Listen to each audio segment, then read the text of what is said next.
Good morning teachers. मैंने अपने पहले वाले वीडियो में एक बच्चों की कैटेगरी बताई थी जो कमज़ोर बच्चों से रिलेटेड है। तो ये वर्ड बोलना मुझे कभी अच्छा नहीं लगता कि बच्चे कमज़ोर होते हैं, क्योंकि मेरा ये मानना है कि कोई बच्चा कमज़ोर होता ही नहीं है। हर बच्चे में कोई ना कोई क्वालिटी होती ज़रूर है।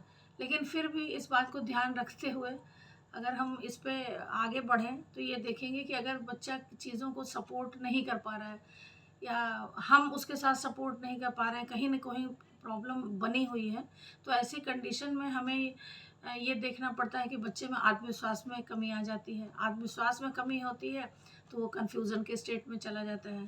तो इस परिस्थिति से और इस चीज़ों से निकालने के लिए बच्चे के लिए ये ज़रूरी है कि हम उसको और कन्फ्यूज़ ना करें, बल्कि जो भी चीज़ वो पढ़ रहा है या समझ रहा है उसको सीधा-सीधा बताएँ। पहली चीज़ तो ये हो गई। दूसरा ये है कि अगर किसी एक तरीके से बच्चे को वो चीज़ नहीं समझ में आ रही, जो भी टॉपिक उसे समझ में नहीं आ रहा है, तो हमें ये चाहिए कि हम उसी टॉपिक को दूसरे तरीके से समझाएँ।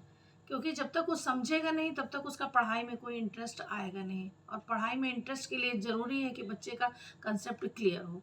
हमें शॉर्टकट्स अपनाने चाहिए।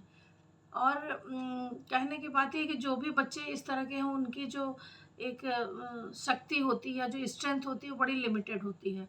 उस लिमिटेड स्ट्रेंथ को ध्यान में रखते हुए हमें सारी चीज़ों को अपनाने की ज़रूरत है कि हम किस कंडीशन से बच्चा गुज़र रहा है और हमको उसके लिए किस ढंग से हम बच्चों को उस चीज़ से निकाल सकें और बच्चे हमारे इंटरेस्ट ले सकें, क्योंकि हमारा उद्देश्य तो यही है कि हमारे बच्चे आगे बढ़ें।